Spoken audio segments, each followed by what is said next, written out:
Good morning students. आज की class में हम स्टार्ट करेंगे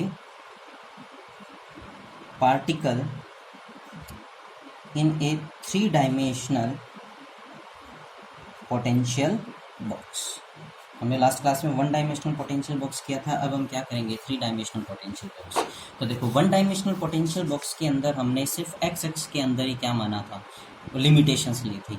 एक्स एक्स डायरेक्शन में, वाई और जेड डायरेक्शन में हम पार्टिकल के मोशन की बात नहीं कर रहे थे। लेकिन अब हम क्या करेंगे, तीनों डायरेक्शन में हम बात करेंगे, एक्स डायरेक्शन में भी, वाई में भी और जेड डायरेक्शन में भी। तीनों में बात करेंगे। तीनों डायरेक्शन में हमें क्या करनी है, लिमिट अप्लाई करनी है।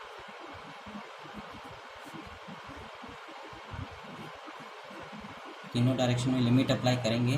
तो जैसे यहाँ पे आप कह सकते हो सी, यहाँ पे आपने कह दिया ए और यहाँ पे आपने कह दिया बी, यानी x इक्वस टू ए तक लिमिट है, y इक्वस टू बी तक लिमिट है और z इक्वस टू सी तक लिमिट है। इस लिमिट के अंदर अंदर तो वोल्टेज क्या है, ज़ीरो, और इस लिमिट पर और इससे बाहर वोल्टेज क्या हो जाएगा, इनफाइनाइट। तो हम सिंपली मैथमेटिकली फॉर्म में क्या लिखेंगे, v ऑफ x y और z क्या है, zero.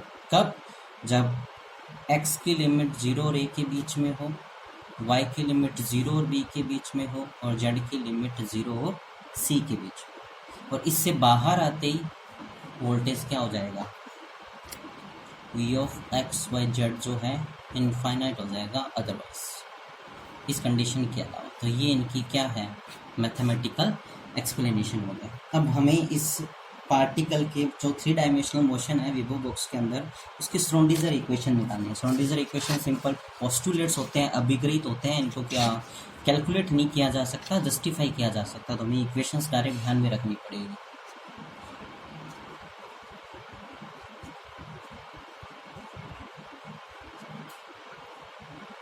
Plus 2me upon h cross square sine equals to 0, और इसको हमें क्या कंसिडर करना है, के स्क्वायर। तो हमारे पास फाइनली ये इक्वेशन मिल जाएगी। ये इक्वेशन आ गई, के स्क्वायर की वैल्यू ये है और एच क्रॉस की वैल्यू क्या होती है, एच अपॉन 2 इसमें कोई दिक्कत नहीं है। एक्स वाई जेड जो क्या है, स्वतंत्र चर राशियाँ हैं।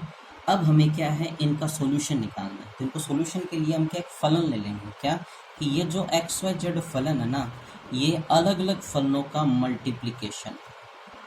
जो एक एक्स वाई जेड का एक सिंपल फलन है, वो एक्स के फलन, वाई के फलन और जेड के फलन का क्या है, मल्टीपल है। तो हम इक्वेशन, इस वाली इक्वेशन को इससे क्या करेंगे, डिवाइड करेंगे। तो हम ये सब जो काम कर रहे हैं, हम इसके सॉल्यूशन निकालने के लिए, तो हम इसको डिवाइड करेंगे। तो हमारे पास फाइनली देखो वैल्यू आ जाएगी 1 upon X of X del square X of X upon del X square plus 1 upon Y of Y del two Y of Y upon del Y square plus 1 upon Z of Z del two Z of Z upon del Z square is equals to minus k square. ये इसको equal में लेकर minus k square और side से इसके पास side क्या हो जाएगा, कैंसिल आउट हो जाएगा, कोई दिक्कत नहीं है। इस समीकरण में क्या है, तीनों पद जो है वो एक दूसरे से अब क्या है, स्वतंत्र हो गए। इसका इनसे कोई लेना देना नहीं है, इनका इनसे कोई लेना देना नहीं है और इनका भी इनसे कोई लेना देना नहीं है। तो हम इस पर्टिकुलर को के एक्स कंपोनेंट में, भाई के को हम कंपोनेंट की फॉर्म में डिवाइड कर सकते हैं। तीन कंपोनेंट हो गए, के एक्स, के वाई और के of Z.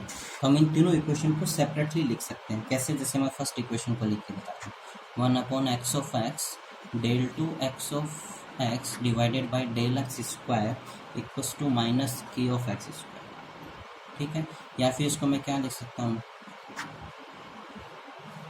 Plus k of X square X of X equals to. तो हमारे पास एक डायरेक्शन की इक्वेशन है। सिमिलरली मैं इस टर्म को इसके y कंपोनेंट के इक्वल लिख दूंगा और इस टर्म को इसके z कंपोनेंट के इक्वल लिख दूंगा। क्यों कर पा रहे हैं ऐसा, क्योंकि ये स्वतंत्र है, एक दूसरे पर डिपेंड नहीं कर रहे हैं। तो जैसे हमारे पास x की इक्वेशन आई, वैसे ही हमारे पास क्या है, y की इक्वेशन आ गई थी, क्या, del two Y of Y upon del Y square plus K Y square Y of Y equals to 0, और z की इक्वेशन क्या आ जाएगी, del two Z of Y upon del Z square plus K Z square Z of Z equals to 0। ये हमारे पास तीन equation आ गई, ठीक है।